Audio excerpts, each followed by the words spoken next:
प्रकाश चंद जैन जी, बहुत जोरदार तालियों से इनका स्वागत हो।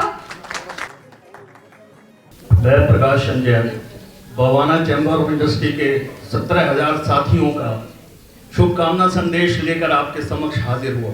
आप सबके हृदय में विद्यमान प्रभु को मैं नमन करता हूँ और नमन करना चाहता हूँ उस तिरंगे को जो हमारी आन बान व शान का प्रतीक है। नमन करना चाहता हूँ उस सिपाही को जो -40 डिग्री में सीना ताने देश की रक्षा के लिए प्रतिबद्ध खड़ा है ताकि हम अपनी रजाई में शांतिपूर्वक सो सकें। मैं नमन करना चाहता हूँ उस किसान को जो छाती का सीना फाड़कर हमारे कटोरे में अन्न डाल देता है। मैं नमन करना चाहता हूँ उन महर्षियों को, उन सन्यासियों को, उन वैज्ञानिकों को जिन्होंने करोड़ों वर्षों से भारतीय संस्कृति का झंडा, भारतीय संस्कृति का परचम पूरे विश्व में लहराया है। ज्ञान, ध्यान और तपस्या की एक ऐसी सरिता उन्होंने बहाई है। आज पूरा भारतीय ही नहीं, पूरा विश्व समुदाय उनका ऋणी है। भारतीय सभ्यता और संस्कृति के बारे में बात करते हुए गर्व का अनुभव होता है। लाखों वर्ष, करोड़ों वर्ष, 1,96,00,000 वर्ष पुरानी है हमारी ये हिंदू और भारतीय सभ्यता। इस धरा पर जन्म लेते ही हम उसके उत्तराधिकारी बने हैं। इससे बड़ा ऐश्वर्य हमारे लिए क्या हो सकता है। उन ऋषियों ने इतनी परंपराएं हमारे लिए स्थापित की, इतना अन्वेषण किया, इतना सुंदर उन्होंने हमारे लिए रचा और हमें ज्ञान दिया कि हम सदा सर्वदा उनके आगे नतमस्तक रहेंगे। हिंदू धर्म की सभ्यता और संस्कृति पूरे विश्व में विख्यात ही नहीं, इसके समक्ष जितनी भी और संस्कृतियां आई, चाहे रोम की हो, चाहे यूनान की हो, चाहे किसी और देश की हो, बहुत ही कम समय में वो समाप्त हो गई। ये एक भारतीय सभ्यता ही है जो अपना सिर उठाए पिछले 2 करोड़ से गर्व से खड़ी है और आप उसके अंग हैं। आपके लिए ये गर्व का विषय है। तो आइए इस संस्कृति को समृद्ध बनाएं, इसमें कुछ जोड़ें, इसको जानकर अपने आप को गर्व का अनुभव करें। मेरे मित्रों, ज्ञान, तपस्या, दान और दूसरों की सहायता करना हमारी संस्कृति के मुख्य पर्याय हैं। जब हम इन सब के बारे में जानते हैं तो हमें गर्व की अनुभूति होती है। हिमालय से लेकर कन्याकुमारी तक भगवान शिव के जितने भी मंदिर बनाए गए वो एक सीध में बनाए गए और जिस वक्त वो बने थे हजारों वर्ष पूर्व, ना तो हमारे पास वो यंत्र थे, ना उपग्रह थे, ना वो मापक यंत्र थे जिसके माध्यम से हम वो बना पाते। लेकिन आप जानिए हमारे ऋषि और वास्तुकारों ने कितनी बुद्धि थी, कितना विशाल उनका योग्यता का भंडार था। हजारों वर्ष पूर्व बने हुए वो मंदिर जो 22 मंजिलें ऊंचे हैं, आज भी शान से अपना सीना ताने खड़े हैं। आज भी पूरी धरती के ऊपर अपना लोहा मनवाते हैं।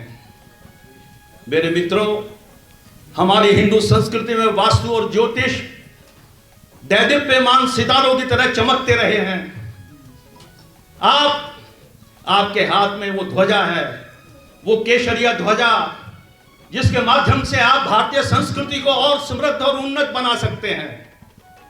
आज ये भार आपके कंधों पर है। यहां पर उपस्थित ज्योतिष और वास्तु के महान विद्वानों के बीच में अपने आप को एक बालक पाता हूं। मैं तो मात्र एक विद्यार्थी हूं। मैं नतमस्तक हूं आप सबके समक्ष कि आप अपने अपने क्षेत्र में अन्वेषण करके, ज्ञान का अर्जन करके, अनुभव का अर्जन करके आप नए नए अध्याय रचते हैं, संस्कृति को समृद्ध बनाते हैं, हिंदू धर्म का परचम आगे लहराते हैं। आपके ही कारण भारत प्रसिद्ध है, आपके ही कारण हिंदुत्व है, आपके ही कारण भारतीय संस्कृति है। इसलिए मैं आह्वान करता हूं, आइए अपने आप को पहचाने, अपने समृद्ध कोश को जाने, अपनी संस्कृति के ऊपर गौरव करें, और इस गौरव को और आगे बढ़ाएं। मेरे मित्रों, हर भारतीय का, हर हिंदू का, जो भी इस धरती पर जन्मा है, उसका यह दायित्व है कि वो इस कोश को, इस भारतीय संस्कृति को नीचे न जाना दे और इसमें कुछ ना कुछ अवश्य जोड़े। ईश्वर ने ज्ञानियों के ऊपर यह विशेष उत्तरदायित्व दिया है कि वे ज्ञानी की भांति ही कार्य करें। आम व्यक्ति में और एक ज्ञानी व्यक्ति में यही फर्क है कि ज्ञानी उत्तरदायित्व को समझता है। मेरा नम्र निवेदन है, अपने अपने क्षेत्र में नए नए अन्वेषण करें और भारतीय संस्कृति को समृद्ध करें। कल रात में सो रहा था, मुझे एक स्वप्न आया।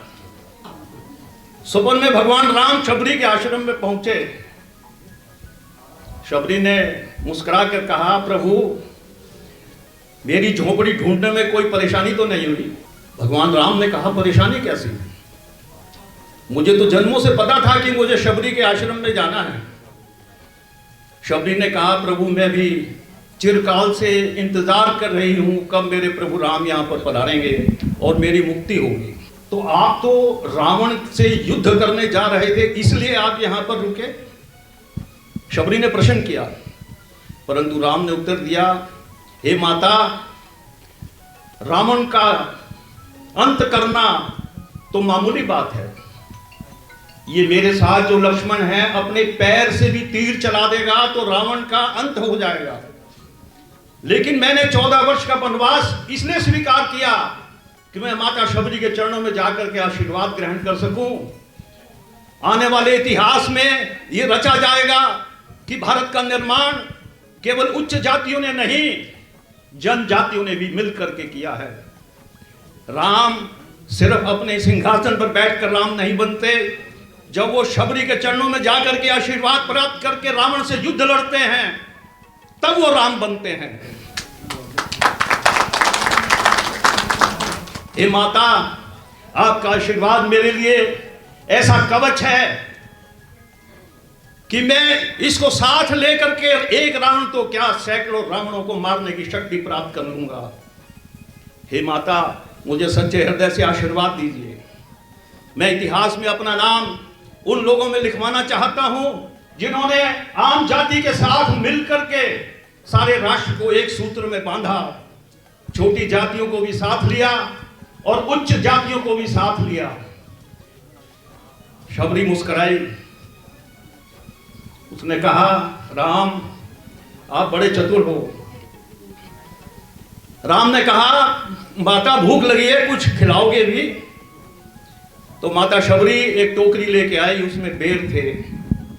उसने राम जी के सामने वो बेर रखे, दोनों भाई खाने लगे। तो शबरी पूछ बैठी, प्रभु मीठे हैं ना? राम का जवाब सुनिएगा। उन्होंने कहा, मीठे और खट्टे का प्रश्न ही नहीं है, माता के हाथ का दिया हुआ सब कुछ अमृत है, मैं तो अमृत चख रहा हूं। शबरी निरुत्तर हो गई। उसने कहा, इसीलिए तो आप राम कहलाते हैं, इसीलिए तो आप राम कहलाते हैं। तो मेरा मानना है कि भगवान राम जन जन में बसते हैं, तो उसका कारण उनका 14 वर्ष का वनवास है। आज जन जन के अंदर राम, कृष्ण, भगवान शिव अगर विराजते हैं, तो ये भारतीय संस्कृति का एक ऐसा सुंदर रूप है जिसकी बगिया में हर तरह के फूल खिले हैं। यहां सभी विचारधाराओं को सम्मान मिला है। विदेशों से जितनी जातियां प्रताड़ित होकर के भागी, भारत ने उनको शरण दी, उनको अपने में अपना लिया। आप जानिए कि आज अगर भारतीय मुस्लिम की बात की जाए या भारतीय ईसाई की बात की जाए, तो 98% लोग वो भारतीयता में रमे हुए हैं, वो सनातन धर्म को छोड़ नहीं पाए हैं। भले ही टेम्परेरीली उनके ऊपर दूसरे धर्मों ने आघात कर दिया हो, उन्हें अपना लिया हो, लेकिन भारतीय संस्कृति के अंदर वो पले बढ़े और उसकी मिट्टी से बने हुए हैं, वो उसको कभी छोड़ नहीं पाएंगे। भारतीय मुस्लिम और भारतीय ईसाई और भारतीय हिंदू सब हिंदुत्व में है, सब भारतीयता में है, सब इस मिट्टी से आप्लावित हैं।